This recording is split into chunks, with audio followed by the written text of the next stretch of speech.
Hello. One by one, many of the working class quarters of London have been invaded by the middle classes, upper and lower.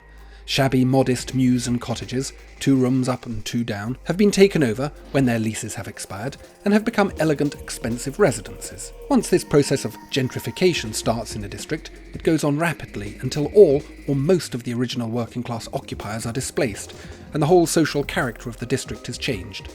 The invasion has since spread. That's Ruth Glass, naming the phenomenon in her 1964 introduction to London, Aspects of Change.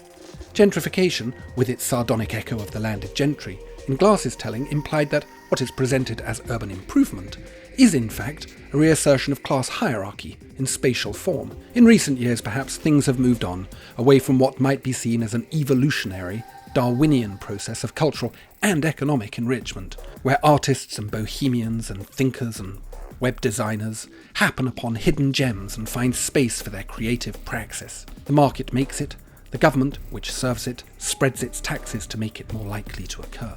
In this episode of the A is for Architecture podcast, I spoke to scholar, activist, author and feminist totem Leslie Kern about Gentrification is Inevitable and Other Lies, which she published with Verso in 2022. In our conversation, we speak broadly about her work and approach, some themes from the book, and how resistance is not just necessary, but possible too. If you want to support the A is for Architecture podcast beyond listening to and sharing it, you can do so by either subscribing on Patreon or making a gift via Buy Me a Coffee. A is for Architecture, a podcast about architecture, buildings, urban culture and space. Hello and welcome to another episode of the A is for Architecture podcast. I'm talking today to Leslie Kern. Leslie, thank you so much for joining me on the podcast. Now, I wrote to you because I wanted to talk to you about your most recent book. I think it's your most recent book. You could please correct me. Gentrification is Inevitable and Other Lies, which you published with Verso. I think in 2022, the edition with Verso came out. That's correct. I do have one more recent book about how to survive academia called Higher Expectations. But in terms of my city-focused books, yes, Gentrification is Inevitable and Other Lies is the most recent one there. I did see the one on academia, and I thought that was incredibly timely because I don't know what it's like in Canada, but kind of hard in Britain at the moment. But yeah, we're going to be talking about gentrification and other lies.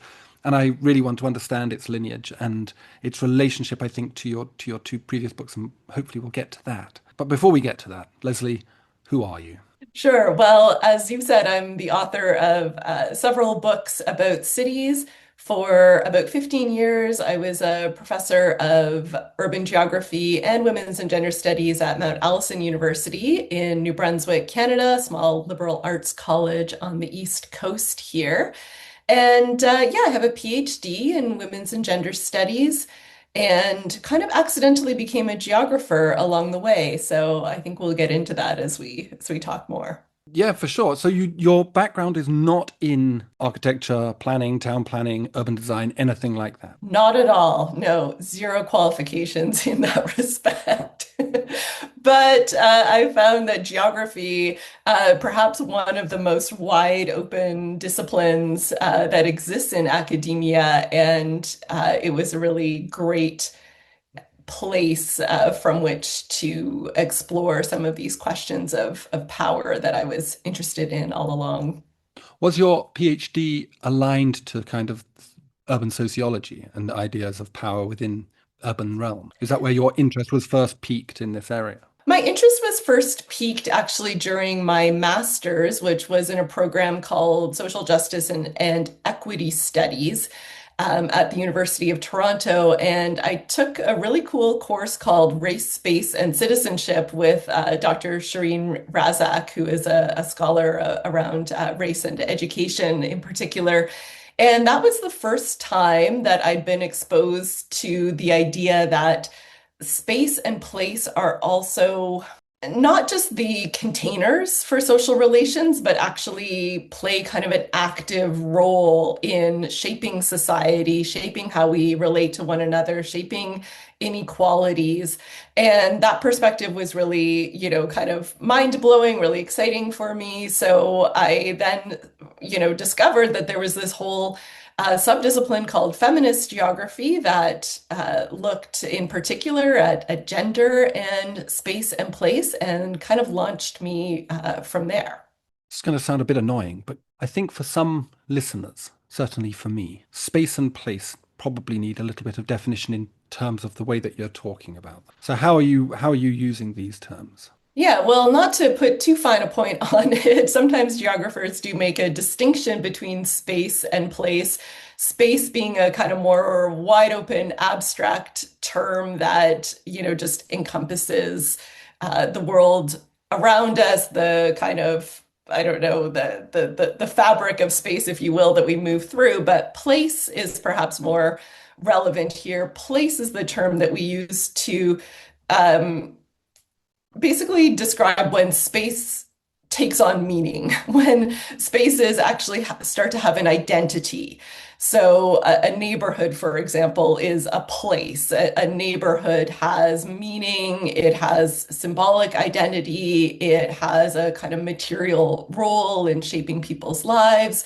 People identify with their neighborhood. People care about their neighborhood, perhaps in different ways. And so in that way, the sort of abstract space of, say, I don't know, 12 square blocks in an urban environment actually then becomes a place with an identity, with meaning attached to it. And why is it important that we understand this notion of place from the perspective that you're coming from, this kind of feminist geography? What is significant about it? Well, in perhaps in the most broadest sense, what's significant about it is recognizing that as human beings, we really need place. We really care about place, and place is a really significant part of forming who we are, how we understand our place in the world, how we understand and make sense of who we are, both as individuals and as members of society, perhaps even as members of a global community. And we can understand this when we think about what happens when we lose a sense of place, right? And that might be because we have been forcibly dislocated from where we live. This, of course, happens all over the world every day in terms of war and conflicts and refugee situations. It happens perhaps on a less dramatic level in our everyday lives when maybe, the landlord decides to sell the house that we're renting and suddenly you need to move. And that might mean a change of neighborhood, maybe even a change of city, and suddenly you're kind of uprooted from that community. So when we think about what happens when we are disconnected from place, or when a place that we really care about gets demolished or changed beyond recognition, we start to recognize that, oh yeah, place really matters to people.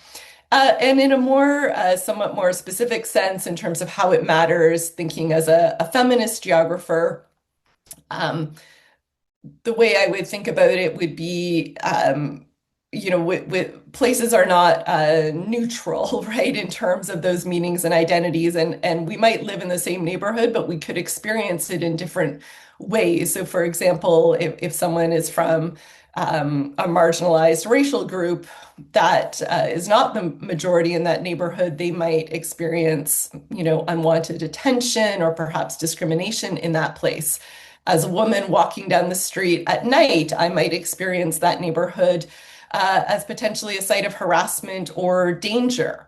So understanding place doesn't mean, giving it a sort of static, unified identity, but it means thinking about it as a kind of dynamic set of meanings and identities that will be different for different people.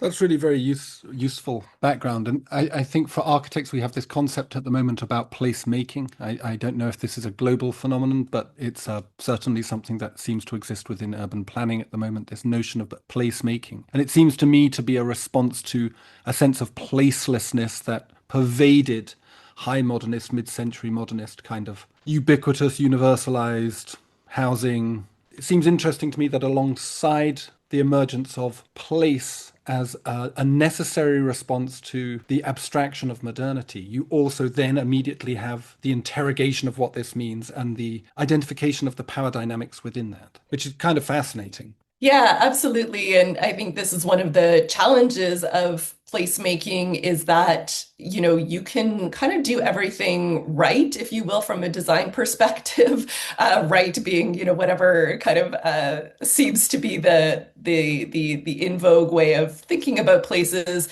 at the moment.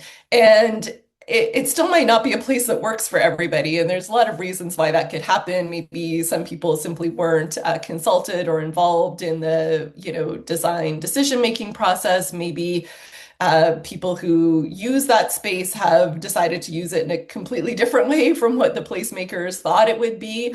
And therefore, it has ended up being, more welcoming to some than others. Maybe the actual physical infrastructure of the place decays or falls apart faster than it should have. Maybe the surrounding context changes and, this lovely, I don't know, park or pedestrianized zone becomes less enjoyable because, oh, the city's now decided to open up to increase, I don't know, the speed of traffic on an adjoining road or something like that, right? So I think there's always that tension in placemaking of how much you want to try to control the outcomes through good design, Mm. with recognizing that human beings are, unpredictable in what we might actually make of those places. Yeah, I guess the reason that I'm asking this is as a way of foregrounding talking about your book. Because, of course, things like placemaking have been utilized or leveraged. Maybe well-intentioned ideas like placemaking seem to me to have been leveraged towards gentrification, gentrifying goals. I guess to come back to where this book came from, I would be really interested in finding out how you got to here from your previous work, Sex and the Revitalized City and Feminist City. How did you get to this point? Was this a natural progression in your scholarship? It feels that way to me. So, after my undergraduate education in the mid to late 90s, I actually moved to London in the UK for about a year and a half. I had family there and, wanted to have a little break, a little post-university gap year, I guess we could call it. And when I returned to Toronto, my hometown, in the year 2000, I had a baby at that point. I should mention that. That's significant. And I'm, trying to push the pram through the city streets, and I'm finding I'm having to do a kind of slalom course around all of these sandwich boards, these advertising signs that are all over the sidewalks. And what are they advertising? New condominiums. New apartment buildings going up all over the city that are promising, the new pinnacle of modern living and a kind of refreshed urban experience, a revitalized urban experience, if you will. And I really had no idea what this was all about. All I noticed was that it was getting hard to move around the city because of all the construction, and the skyline, the familiar skyline of my city, was now littered with cranes, construction cranes all over the place. And this was kind of in the back of my mind. And when I started my PhD, I was working with Dr. Gerda Weckerle, who was an urban sociologist, actually. And she had done research back in the 1960s on apartment living in an area of Chicago called the Carl Sandburg apartments. And we were talking about this condo phenomenon happening in Toronto. And she was like, would be really interesting to look at, what is going on here, right? What is the context for this? How is the market suddenly opened up in this way? And what does this mean? And alongside that, from a feminist perspective, it was interesting because the newspapers, there were all these like op-eds talking about condos as like a form of liberation for women, because for the first time really in history, women were able to become homeowners as single women, right? Not as married women. So this was kind of this sociological phenomenon that was happening in that moment. But of course, as a feminist scholar, whenever somebody says, "Oh, this is liberation for women," you kind of have to go like, "Is it?" Right? You kind of have to, you want to interrogate that a little bit. Yeah. So Who out says? of, yeah, exactly. And for who? Maybe which women might be finding this liberating. So those things kind of coming together sparked a PhD project that eventually became Sex and the Revitalized City. But when I started it, I did not know what gentrification was. That was not, at that time, that wasn't a word that had entered the kind of more mainstream talk about cities and urban change. It was certainly an academic term. Planners knew it, didn't want to say it out loud, but they knew about it. But it wasn't something that you would hear kind of everyday people talking about. So I started to learn about what that was and whether, this phenomenon of condo construction sweeping the city was a kind of gentrification, which I did come to the conclusion that it was. And yeah, so that kind of led me to, I guess, explore this nexus, if you will, of gender, urban development, gentrification, that yeah, has been an ongoing thread, if you will, in my work. Yeah, I think this is very interesting, and I did want to understand better whether that intersectionality that you bring to this idea that gender, race, so on and so forth, as they overlap with gentrification, or as they are impacted and impact back gentrification processes, is distinct to your work. I mean, it's very difficult a thing to say, isn't it? And it would be a massive claim to make. But is this the contribution? Is this where you've taken this discourse, which started back in the 60s with Ruth Glass? I mean, it's been going on a long time. Yeah, I do think it's a contribution of my work, although I would certainly not claim that it is a sole contribution. It certainly builds on other feminist work on gender and gentrification that a lot of it actually coming out of the UK in the 90s, and maybe even a little bit before that.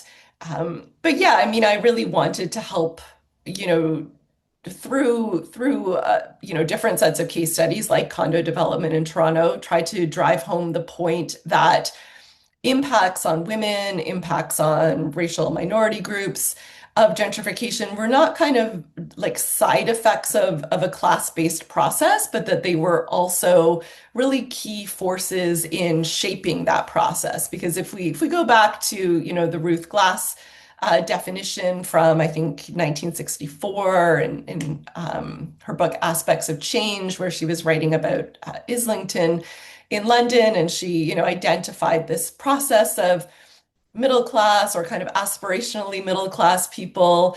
She called it households tiptoeing in to a neighborhood, and over time having this kind of gradual process of change that would lead to displacement of working class inhabitants.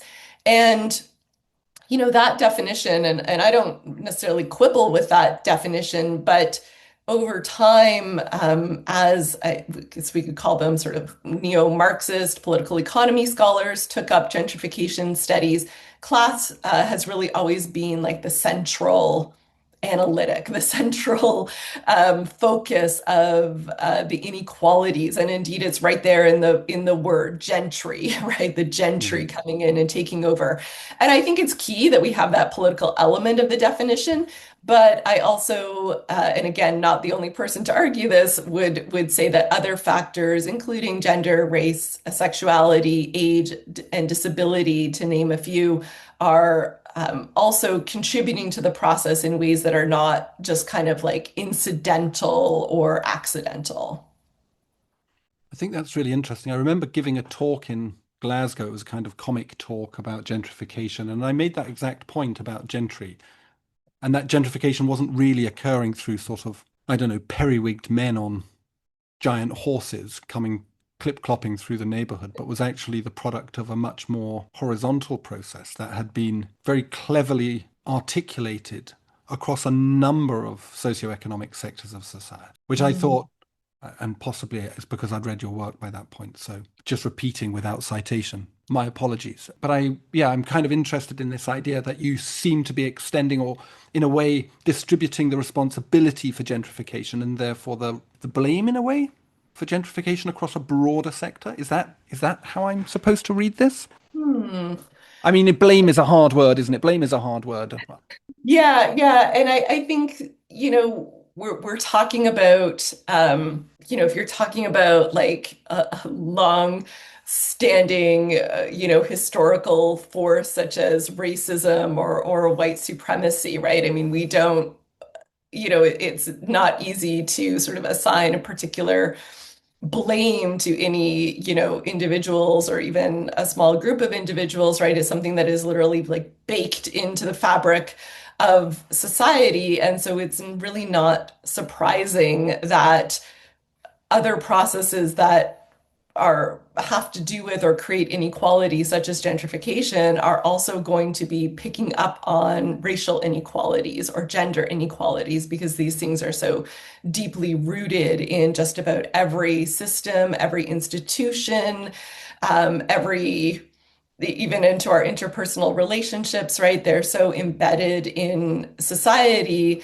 that even, those of us who would probably describe ourselves as anti-racist or anti-sexist, like we're still socialized into this milieu. And we, especially if you are a white person or a man, you benefit from the privileges that come from those things. So I don't know if it's so much about like redistributing blame, if you will, but maybe more about understanding that all of those forces of oppression, they work together. They're not kind of running in parallel to one another, but they are so interlaced with one another that you can't, for example, separate capitalism from sexism, from white supremacy. They kind of arise together, they work together, they articulate together, and they continue to impact our lives in these intersecting ways. And as a consequence of that, the resolution of gentrification as a problem. And let's take gentrification as a problem, because I know there's plenty of people who argue that it's wonderful. But gentrification as a problem, the resolution becomes difficult because of that intersectionality, because there's so many moving parts, because there's so many forces pulling in various directions. And I was quite interested in this idea because the book deals with this through these 7 different chapters, right? So you kind of present these moving parts in this way. And for me, that helped unpack that complexity. It's not enough to deal with simply the socioeconomic thing. If we dealt with the socioeconomic thing, we'd still have these other forces that were pushing for the same ultimate goals. Yeah, I would agree with that last statement. Absolutely, that even if somehow we solved the class inequality, if we had not also solved sexism, racism, ableism, and so on, then we would still have be seeing impacts even within housing as one particular subsector of society. I think we would still be seeing inequality happening there and certain groups excluded or pushed out of places where they live. Yeah. But yeah, I mean, in terms of, okay, does this mean that now we've just made gentrification into an even more horribly complex problem that it's even more difficult to solve? That's one way of looking at it, but I think we could also look at it as, okay, now we can also see there's like a whole bunch of other ways to perhaps tackle it, right? To kind of like attack this monster, if you will, if we understand it to be a problematic thing, that we have a lot of other angles and there's a lot more room perhaps for solidarity across different causes, right, across different movements, across different interest groups, that, it's not just like a working class problem, for example, right? It's a society-wide problem. And so in that sense, maybe then we can leverage that as a way to say, okay, this is something that affects lots of different people. It's not just about whether you can pay rent or own a home, but it's about a lot of different things. So, now there's perhaps more justification to embark on some anti-gentrification strategies. Well, I'd like to know what they are. In the town that I live in, and as I said in my notes to you, I live in probably the epicenter of British hipsterdom and gentrification, a town called Margate, on the southeast coast of England, about 70 miles from London. And it should be gentrified insofar as it's really lovely and it's been very run down for a very long time. But it's quite interesting to watch it as a process, actually to be part of that process in a way. I mean, interesting is a funny way of putting it, but it is sort of fascinating to find oneself at the vanguard of a process one has sort of decried, and sort of by accident, because of again, as you say, these kind of forces. But one of the things that happened in the town, as far as I know, was a move to limit the amount of Airbnbs, as this was seen as being an instrument, platform capitalism being seen as an instrument of gentrification. And I believe the local council elected not to do that, voted not to do that. Instead, it's sort of allowing, not putting up a limit on the number of Airbnbs, which has this very strange deforming effect on housing and on the occupation of the town itself. So during the winter, it becomes extremely quiet because no one's renting Airbnbs during the winter because the weather's horrible. So it's been kind of interesting to see that even had they put that cap on Airbnbs, it probably wouldn't have changed much about the ongoing outcome. That it's not just platform capitalism and, as you say, class distinctions, but there's all of these other things. We've kind of used the word gentrification a lot. I think it would be really good to have your working definition. Sure. So for me, I understand gentrification as being about power, the power to come into a space and to, in some ways, take that space over and remake it in your own image. And when I say your, I don't just mean as an individual, perhaps, homeowner or someone who's moved into a town like you described, but especially today when we're talking about, who's moving in and taking over, we might be talking about transnational corporations, we might be talking about real estate investment trusts, we might be talking about speculative investors. In fact, we are talking about all of those things in addition to, the everyday hipster who might be moving to Margate or not. But in any case, to me, it's about having that power to take and remake space, right? To change it in some way for your own benefit, and usually with a profit motive attached to that. So for your own benefit could mean a lot of different things, but I think in most cases, it means creating some vehicle from which to extract wealth and value from that place. So place kind of becoming a commodity in this sense, and something that is to be taken over. And I would still go back to Ruth Glass, who very carefully made sure that displacement was kind of part of her original definition of the term. And I would not want to lose sight of that as well, that this kind of takeover and remake of space tends to result in various kinds of displacement, sometimes physical displacement of people moving out, but also that kind of symbolic loss of a sense of place, a sense of identity, and a sense of belonging. That's a really good and challenging way to think about it. Thank you for that. There's these two kind of ways, as I've understood it, there's these two kind of ways that gentrification is generally spoken about, which is this one is this organic process. And you talk about this in chapter 2, gentrification is natural. That it's this kind of organic process that often enough creative people, artists, move into a rundown place, probably an area characterized by ethnically marginalized populations or economically marginalized populations, or generally speaking, both. And artists move in, and then following that, there's this kind of slow escalation towards cultural capital, which then leads to investment by neoliberal capitalists, and lo and behold, you have your first cafe selling baba ganoush and flat whites, soy lattes, and I don't know, other things like that. And then there's the other thing, the other way of thinking about it, which is that it's an instrumentalized or an imposed process from above that masquerades as a kind of organic process. So you'll get the large art gallery in an old industrial building, which will be then used to kind of generate cultural capital to draw in the soy macchiato drinkers. And then from that, you will get a kind of reverse generation. But these are not sufficient, are they, for the way that you're thinking about gentrification? Yeah, not entirely. I mean, I definitely dispute the whole gentrification is natural approach to things, because I think even when we look at neighborhoods where the process that you described a moment ago, artists moving in and so on, even when we look at neighborhoods where we can kind of see that trajectory happened, and there's some, right here, near where I live in Toronto, the area of Yorkville, which was a kind of a hippie enclave in the 60s, and is now like that's where, if you want Louis Vuitton, that's where you're going to go and shop, right? So a massive transformation over that time period. But even in those cases, it's not happening without any kind of let's say higher up direction of some sort. So for example, to if artists are living in like old industrial loft spaces and so on, well, for then that to become, you know, condominiums, for example, zoning decisions have to be made about, you know, the way that that space can be used. You know, all sorts of kind of policy and planning choices are being made at different levels that are either facilitating the process to continue or slowing it down or hindering it or directing it in a different kind of way, right? So even in the organic process, it's not that it's devoid of any sort of agency on the part of more powerful actors in the city, right? And even investors who might buy that industrial building and decide to turn those funky, unheated lofts into, you know,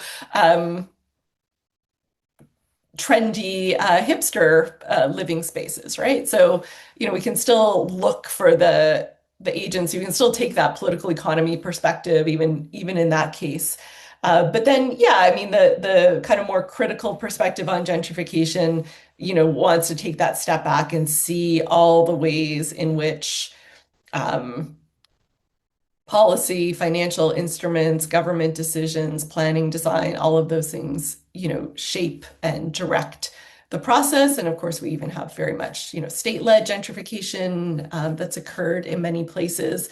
And I guess for me, certainly I fall within the, you know, that kind of critical political economy perspective. But as we were talking about earlier, I want to make sure that we don't then only, you know, continue to focus on kind of class relations, class distinctions as the only forces that are within that.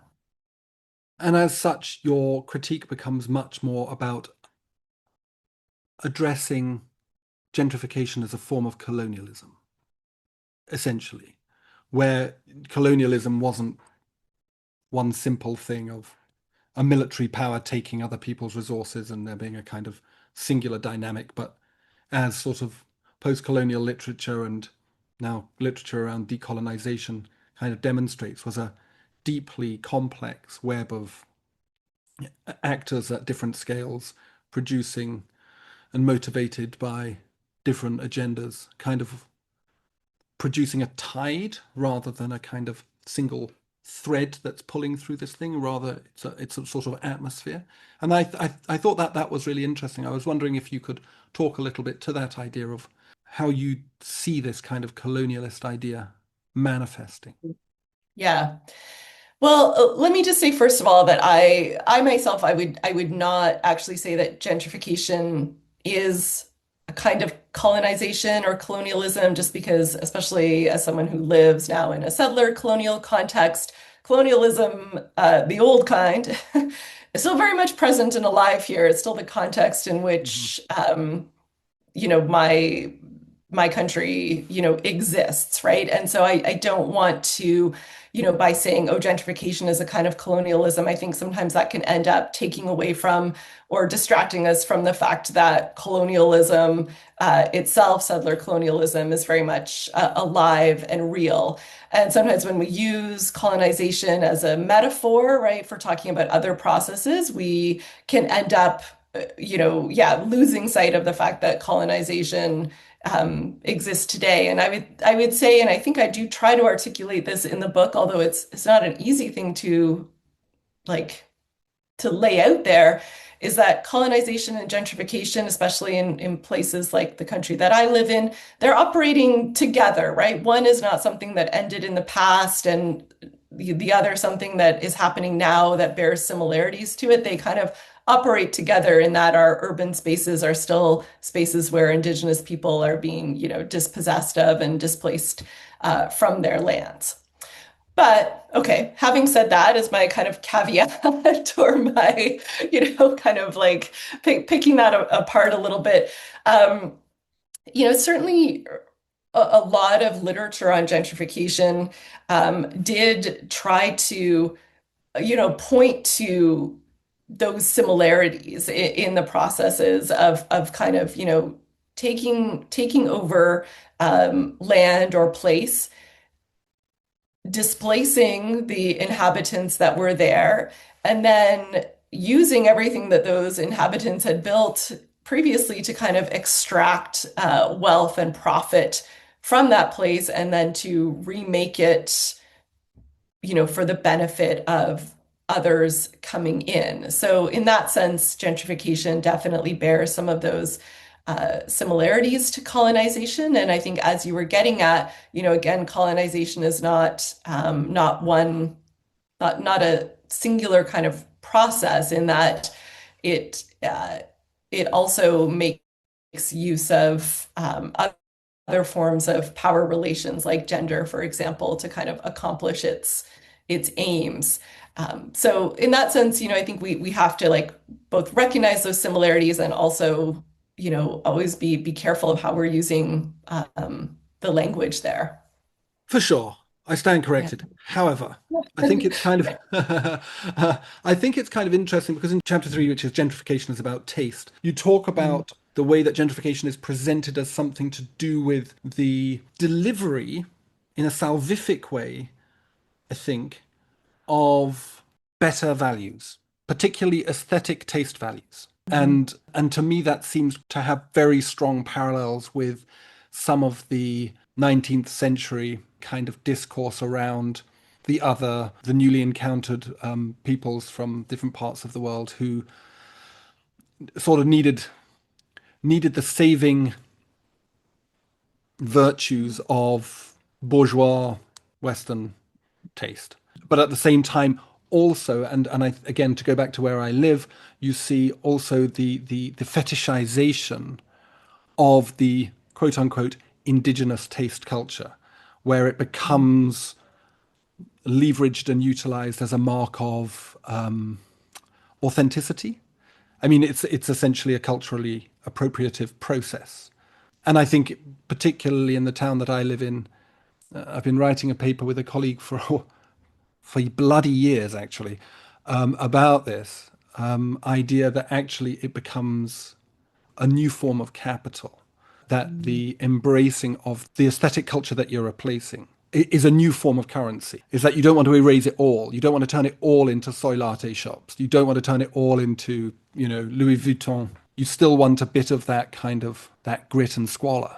Yes, absolutely. And where so yeah, I totally agree that, and I think in the book I write about a neighborhood where I lived in Toronto for a long time called the Junction, which was formerly a very industrial neighborhood, train tracks running through it, very working class, certain, kind of ethnic minority groups living there. And as the neighborhood gentrified, you kind of saw this like romanticization of the railroad and the stockyards, for example, like in terms of the imagery of the neighborhood, the murals on the walls, those kinds of things.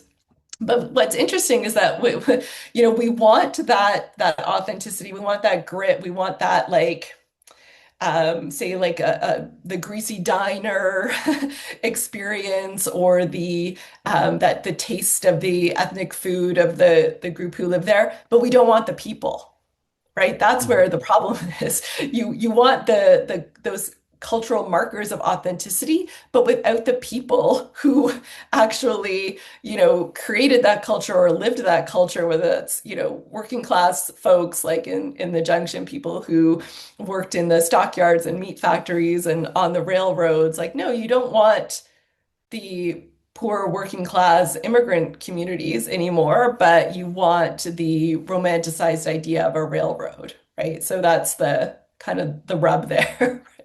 How has scholarship, particularly academic scholarship, and to use an appalling phrase, thought leadership, been sort of leveraged in this process? And I'm thinking here, of course, of the great Richard Florida and culture and the creative classes. Has there been a body of knowledge that has sort of, well, I mean, very clearly there's been a body of scholarship that has worked to construct a kind of logic for this process? Yeah, absolutely. I think, again, kind of going back to, thinking about a post-industrial transformation of cities, particularly, global north cities kind of moving away from the 1960s onwards, away from production and manufacturing as their kind of sole economic base. But there's kind of a time lag there, right? In terms of, okay, well, what do cities then draw on? How do they attract people if you don't have a big jobs and big factories, right? Like who is the new city dweller, right? Well, what is the attraction of urban life, or what are the ways in which cities kind of regain their tax base? And so one of the things that certainly gained, started out as an academic idea and kind of gained this wide, almost worldwide policy, like trendiness, if you will, was this idea that came from Richard Florida of the creative class. And it was simply, in its most, innocent, if you will, version, just like, okay, well, if you don't have an industrial base to cities anymore, what you need is a knowledge economy base, a creative economy base. These are the jobs of the future, right? People are not working in factories as much. Some people still are in the global north, of course, but many people go on now to post-secondary education. They want knowledge economy jobs. They're not working with their hands, they're working with their minds, right? Whether that's in a more like professional or data-driven sense, or whether that's in a more creative and artistic sense. And so these people are going to be the new tax base for your city. So you got to come up with ways to keep them interested, attract them to the city. And they don't want the city of old, right? They want, or not exactly, maybe they want elements of it, but they want interesting things to do. They want green spaces, they want bike lanes, they want coffee shops, they want public space, they want interesting cultural experiences, they want diversity. And none of this is like bad on its face, right? Like these are all things that many people value about cities, people of all classes and backgrounds. But what it kind of became, and we don't even have to assign blame for this, but what its kind of uptake then became a way of like, okay, so we got to kind of revitalize cities in this way. And doesn't matter what kind of neighborhoods or spaces we kind of destroy along the way, we're going to pursue this creative class agenda wholeheartedly. And it kind of became this mask for a lot of gentrification centric policies and planning decisions. For sure. When I lived up in Scotland before I came down here, I gave a talk in Dundee, a city in central North Scotland, where they had just built a Victorian Albert Museum, Dundee, by the great Japanese architect Kengo Kuma. Dundee's a wonderful city on an estuary, and had a really great heritage of industry and journalism and comic making and various other things, and marmalade, which makes it a very important city indeed for the British. But they'd built this thing and it says online, it says it cost 80 million quid. And my argument in the talk was that if they had spent 80 million quid on existing community arts, the impact of that could have been absolutely transformational. And so I wonder whether the Floridian approach has preferenced or pressed the button on everybody going for the Bilbao effect. Everybody goes for the Bilbao effect. Except for one city, I heard that Montreal did it differently, and that they did this thing of distributing essentially the same quantities of money in a much more granular and distributed way. Are there examples of cities who haven't approached the problematic of the post-industrial urban centre in innovative, non-neoliberal, non-gentrifying ways? Can you think of any? Because it's really tempting, isn't it? Because it's a simple solution. Get a starchitect, build a squiggly shaped box. Yes. Bingo. Yeah, I mean, I think you're absolutely right that the kind of chasing the Bilbao effect was quite a global phenomenon for many years through the 90s, 2000s, even into the 2010s to some extent. I do think there's been a bit of a kind of a slowdown on that. I mean, we've had, serious global economic, slowdowns within those time periods, and a kind of realization that, tourism and competition between cities is not necessarily going to be the savior of a kind of urban economic base that, this kind of seemed to be in that moment. And so, there perhaps is some more thought to other ways to accomplish those same ends, but I don't know that they have necessarily been better in terms of redistributing resources. It's perhaps even more of a concentration on like the real estate market, for example, as the savior, if you will, of urban economics. Yeah. And that has the effect of sort of even more deeply embedding this non-quantifiable characteristic of gentrification that you've spoken of. In chapter 6, you sort of argue against this. Gentrification is about physical displacement. And then when people talk about gentrification as a kind of process of invader species, so to speak, taking over from the people that were there before. And that's most clearly seen in something like the big museum taking over old sites and, you know, and then the hipster artist taking over the buildings that the working classes used to get sort of tortured for virtually no wages in, but have now become deeply desirable residences, which is really cool. But actually, that's a rather simplistic way of thinking about it. And actually, this displacement is much more amorphous. It's much more, as you sort of propose, multi-layered.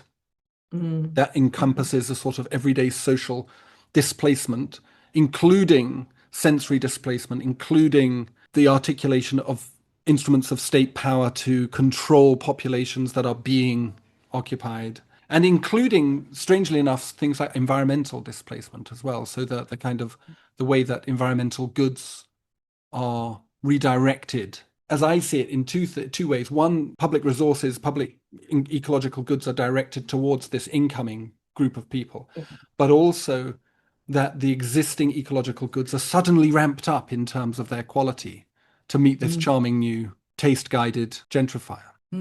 Yeah, absolutely. Yeah, I mean, it's worth, paying attention to all the ways in which we can kind of be displaced, right? So if we kind of pull that word a little apart and think about, what being placed means, it doesn't just mean being, physically in a place or having a certain four walls around you, but it means being like embedded in a community, in a web of relations, in a set of networks that are economic, cultural, social, emotional, familial, all of these kinds of things, right? It's not just about having, a physical location. And when key elements of the places around us change, even if we are still physically in our same apartment or home, we can start to feel that loss of place when we don't see the same people on the street anymore, when people don't greet us in our own language anymore, when the sights and smells change, when you walk into a sandwich shop. I think I quoted one article where an older gentleman was interviewed and he was like, maybe I don't want a panini. Maybe I don't know what a panini is, right?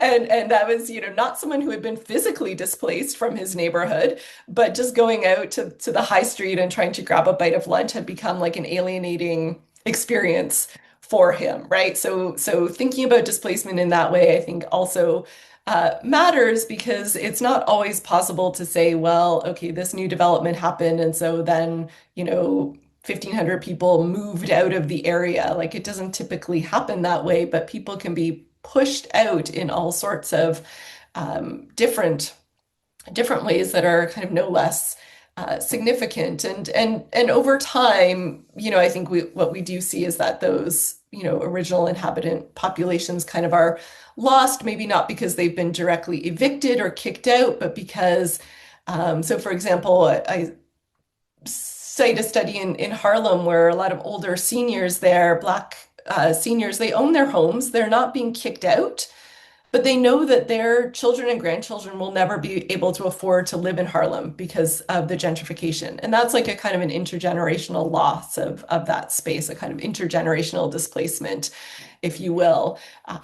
Yeah, so I think there's a lot of different ways we can look at displacement and recognize the impacts that it has on people. I'm kind of interested, and I think this follows that narrative, this idea of gentrification not being a metaphor, or gentrification is a metaphor, and this is one of the ways that folk talk about it. What do you mean by that? Is this again this idea of displacement, that we sort of try and think about gentrification in metaphorical terms, but actually those metaphors are kind of covers for material changes to environment. Yeah, yeah. So when gentrification kind of became a more widely used word in the sort of everyday cultural lexicon, you'd hear people using it to describe pretty much anything that had like kind of been upscaled, that had gone from kind of alternative or working class or countercultural, that had become kind of mainstream, more expensive, more trendy. You would say, oh, that thing's been gentrified. Like, tattoos have been gentrified, right? I mean, in my parents' generation, right, having a tattoo, you were a criminal, you were a biker, you were an outcast, right? But for our generation, tattoos certainly have been gentrified. And I mean, if you've ever got one, you know they're very expensive too, right? So, but yeah, so what does that have to do with actual gentrification? Well, something I think I talk in the book about a couple of examples of like yoga and even veganism as things that once were quite, again, countercultural, marginal, not mainstream, even looked down upon as kind of weird and out there, that as they became more mainstream, you started to see a kind of emplacement of those things. So, a yoga studio opening in a neighborhood could be as much a sign of gentrification as a Starbucks opening in that neighborhood. And vegan restaurants popping up could also be a sign that gentrification is there or is on its way. So, even a neighborhood in Toronto, Parkdale, that was, a very low income, kind of psychiatric ghetto, if you will, for people who had been deinstitutionalized in the 1960s and 70s, immigrant neighborhood as well. A whole concentration of vegan restaurants opened in this neighborhood. It became known as Vegandale, and this was like part of the overall gentrification of Parkdale. So yeah, gentrification can be a metaphor. We can use it to talk about anything culturally that has kind of had a glow up, I guess, if we use the youthful language, but it can end up having those material effects, right? When those glowed up things, whether it's a fancy coffee or an avocado toast or whatever, suddenly are in your high street, and the cost of getting a cup of coffee or of, going out for the day or whatever, starts to climb. And then the overall, perceived value of the neighborhood starts to climb with it, then we start to see those knock-on effects. Rent gets more expensive, groceries are more expensive, home ownership is more expensive. And so then we get, the real non-metaphorical gentrification starting to take root. And it's funny that in that context, these massive international corporations like McDonald's become, in fact, and KFC and stuff like that, Tesco's or whatever it is in your own countries, they actually become the resistance in a peculiar kind of way, because you can get a coffee and a sausage roll for £2 at Greggs, which, by the way, you might not know what Greggs is, but you I should. I do. It's a marvel. I'm not sponsored by Greggs. I wish I was. But actually it becomes the site of resistance. It's where the working class and the poor go. Yeah. And also, actually hungry people versus, the boutique eatery with sourdough fennel sandwiches or whatever it is. Yes, I mean, Well, it's just an interesting intersection, isn't it? yeah, That it neoliberalism is. then suddenly becomes the kind of the point of resistance. Well, and sometimes then even, the Starbucks might become the kind of the local cafe in a sense, right? In that it has like a predictable set of offerings and you know what you're going to get when you go in. It's not something that is like so new and trendy that it's alienating to people. And yes, it's not that it's cheap, but its prices are perhaps like more accessible than a kind of Mm. independently run cafe. So even though, many of us, I think, would say like, oh, I prefer to go to the local cafe than the Starbucks, there is that certain irony that the Starbucks might be like more affordable and a more comfortable place for, certain people in the neighborhood than that kind of, yeah, hipstery or trendy new place that's Mm. opened. You've used the word solidarity, and I really like this because I recorded a podcast 2 ago, so the one before the one that just came out with Hilda Heinen and Lucia Perez Moreno. And they used this word solidarity as well. And that again was an episode about sort of Hilda's feminist scholarship. So I'm kind of interested in this word and its relationship to feminist thinking.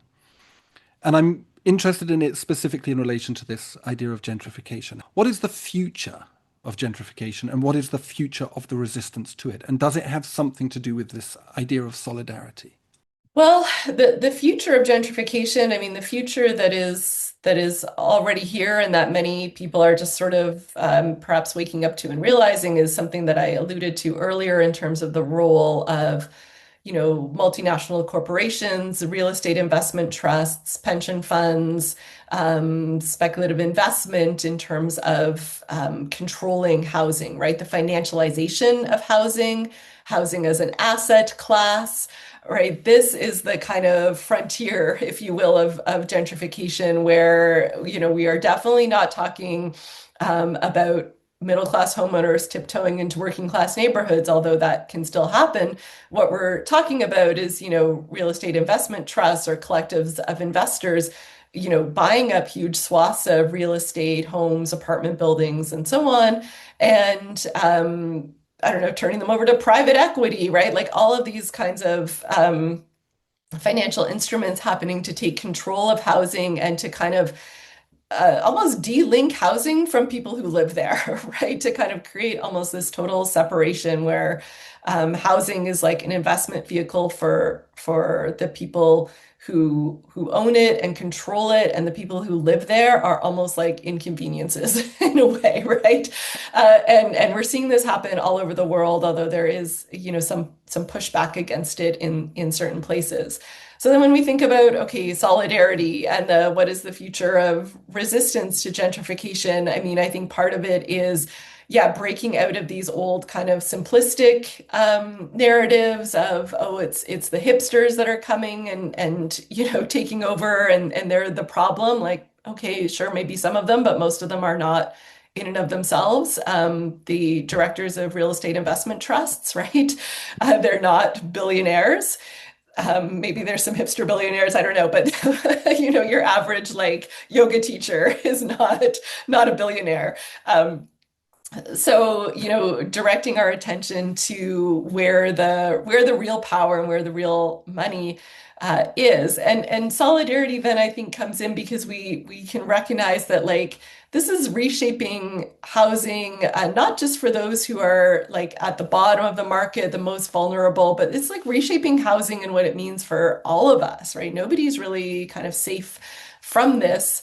And, if we want to kind of reclaim housing as a human right, as something that we're all entitled to, as something that is, a common good, a collective good that's key to the survival and the thriving of our societies, then, we can perhaps come together and recognize it's not a single stream issue, right? That it is much broader than that. And the way, housing goes is also, very germane and material to how other sectors of the economy go and work or not work or not function. Taking that broader view of it. Fantastic. That's a good point to finish on. Thank you so very much, Leslie. It was a real privilege to hear you talk. Thank you for having me. I appreciate it. Great questions.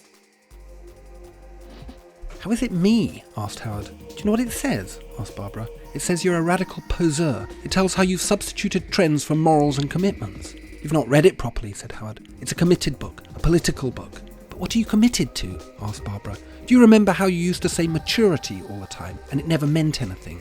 Now it's liberation and emancipation, but it doesn't mean any more than the other thing, because there's nothing in you that really feels or trusts. No character. You're jealous, said Howard. I did something interesting, and you're jealous, because I didn't even tell you. No character, said Barbara again, sitting in his chair. That's from Malcolm Bradbury's The History Man. That's it, isn't it?